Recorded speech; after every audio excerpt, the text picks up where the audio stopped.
है वो UPSC CSC का लेवल है। और यूपीएससी सीएससी के लेवल के आंसर को अगर आप स्टेट पीसीएस के एग्जाम में लिख देते हैं, बहुत शानदार तरीके से प्रेजेंट कर देते हैं, वह उनको भी अच्छा लगेगा और आप सिर्फ सेलेक्ट नहीं होंगे, आप टॉपर होंगे। अर्थात यहां से आपको डिसाइड करना है कि आपको सिलेक्शन चाहिए या आपको टॉपर बनना है। अगर आपको टॉपर बनना है तो ये जो ज्योग्राफी का हम बैच स्टार्ट कर रहे हैं, इसका आप हिस्सा बन सकते हैं, इसका लाभ उठा सकते हैं। तो हमने कहा कि भूगोल विषय से हम जो है कि यहां पर क्या कर रहे हैं, हमारा जो पहला बैच है ये क्या होगा, स्टार्ट होगा। इसमें हम करेंगे क्या, सबसे पहले हम एक एक करके टॉपिक को कवर करेंगे। टॉपिक कवर होगा, जैसे ही देखिए जैसे ही एक टॉपिक कवर होगा तो उसके हम क्या करेंगे, जो पी बाई क्यू है, पी बाई क्यू मतलब प्रीवियस ईयर्स क्वेश्चंस जो पहले पूछे जा चुके हैं। जैसे मान लेते हैं हमने भूगोल का कोई एक टॉपिक डिस्कस किया, टॉपिक हमारा कवर हो गया, अब हम क्या करेंगे, आपको दिखाएंगे कि देखो भैया इस टॉपिक से किस प्रकार के प्रश्न पूछे जा चुके हैं। और पी बाई क्यू कौन से दिखाएंगे, हम प्रीलिम्स के भी दिखाएंगे और मेंस के भी दिखाएंगे। अर्थात प्रीलिम्स में उस टॉपिक से कैसे प्रश्न पूछे जा चुके हैं, मेंस में कैसे टॉपिक पूछे जा चुके हैं। जब आप पी बाई क्यू देख लेंगे और अगर आपने यहां पर जो प्रश्न दिए जा रहे हैं, जो प्रश्न पूछे गए हैं, उसको आसान तरीके से सॉल्व कर लिया, इसका मतलब है कि हमारी क्लास में जो डिस्कशन हुआ वो आपके लिए बहुत हेल्पफुल रहा, तभी तो आप क्या कर पा रहे हैं, आप जो है कि पी बाई क्यू को सॉल्व कर पा रहे हैं। लेकिन हम यहीं पर नहीं रुकेंगे, हम क्या करेंगे, आपके लिए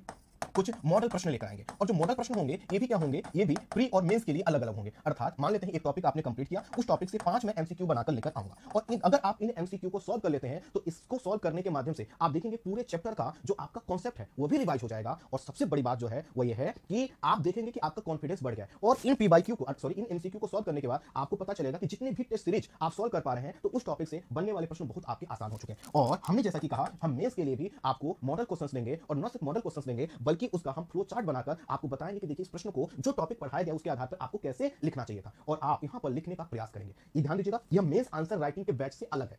इससे हमारा अप्रोच होगा क्या कि हमने जो भी टॉपिक को कवर किया, एक बार हमने किसी टॉपिक को कवर कर लिया या कंप्लीट कर लिया, अब उसको दोबारा हमें उसे बिल्कुल भी पढ़ने की जरूरत नहीं है। हाँ, कभी कभी उसका हम क्या करेंगे, सिर्फ रिवीजन कर लेंगे और रिवीजन करके हम देख लेंगे कि भैया ये जो टॉपिक है अब बिल्कुल पानी की तरह हमारे लिए क्लियर हो चुका है। आप खुद समझिए, हम यूपीएससी की बात करें या फिर किसी स्टेट पीसीएस के एग्जाम की बात करें, हमारे फेल होने के चांसेस कहां पर होते हैं, हम फेल हो सकते हैं प्री के लेवल पर। और प्री के लेवल पर कब हम फेल होंगे, जब हमारे कॉन्सेप्ट क्लियर ना हो या हमारे पास पूरे फैक्ट ना हो। यही तो दो कंडीशन होगी। मैं आपसे कह रहा हूं कि जो मेरा डिस्कशन होगा उसमें सभी फैक्ट कवर होंगे और कॉन्सेप्ट के साथ कवर होंगे। इतने शानदार तरीके से फैक्ट और कॉन्सेप्ट आपके कवर होंगे कि आप आए हुए जितने प्रश्न, भले ही आपने आज तक एक भी प्रश्न सॉल्व ना किया हुआ हो जो पहले पूछा जा चुका है पीवाईक्यू के रूप में, अर्थात किसी एग्जाम के रूप में, अगर आपने उसको सॉल्व नहीं किया होगा, आप उस टॉपिक को मैं सॉल्व कराऊंगा, उसके पीवाईक्यू सॉल्व कराऊंगा, मुस्कुरा के सॉल्व कर दे रहे हैं। आपसे मैं कहूंगा कि भैया हमारी तरफ से टॉपिक कंप्लीट हो गया। और आप जहां से चाहें किसी भी कोचिंग संस्थान का क्या कीजिएगा, आप टेस्ट सीरीज उठाइएगा, उसी टॉपिक के प्रश्नों को सॉल्व कीजिएगा और सॉल्व करते समय आपके चेहरे की मुस्कुराहट अगर बढ़ जाए तो समझ जाइएगा आप सही डायरेक्शन में है कि नहीं। दूसरा, मेंस में हम कैसे फेल होते हैं, मेंस में हम तब फेल होते हैं जब हम किसी टॉपिक से बनने वाले प्रश्नों के नेचर से परिचित नहीं होते या नेचर से तो परिचित हैं लेकिन हम उसका उत्तर नहीं लिख पाते हैं। तो देखो, जब मैं यहां पर मेंस का मॉडल प्रश्न आपको दूंगा, उसको लिखाने का प्रयास करूंगा, आप में से जो लोग लिखकर भेजेंगे उनकी कॉपी चेक करके मैं उनको फीडबैक दूंगा, अब बताओ बचा क्या।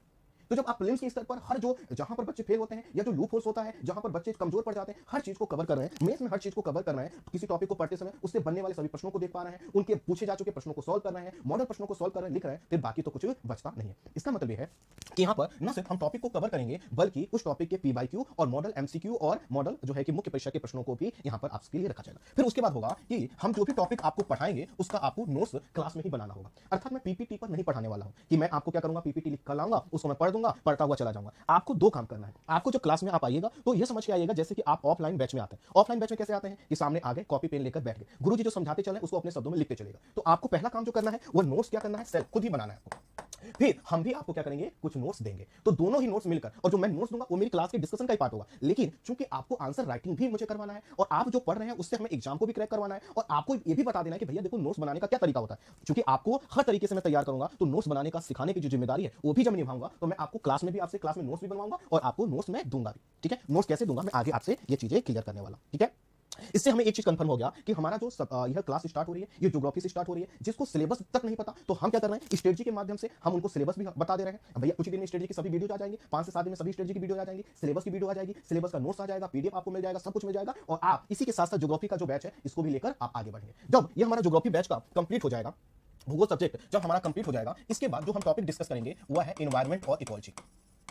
एनवायरमेंट और इकोलॉजी, बहुत से बच्चे बहुत से प्रश्न कर रहे हैं कि सर ये सब फ्री है। हाँ, पूरा ज्योग्राफी का बैच फ्री है, पूरा एनवायरमेंट इकोलॉजी का बैच फ्री होगा। इसके बाद एनवायरमेंट इकोलॉजी के बाद जो सेगमेंट स्टार्ट होगा वो होगा पॉलिटी का, ये भी बिल्कुल फ्री है। और इसके बाद जो बैच स्टार्ट होगा वो होगा इकोनॉमी का, ये भी क्या है, बिल्कुल फ्री है। और जो करंट अफेयर्स का डेली क्लास होगी या जो टॉपिक आएंगे ये भी क्या होगा, बिल्कुल फ्री रहेगा।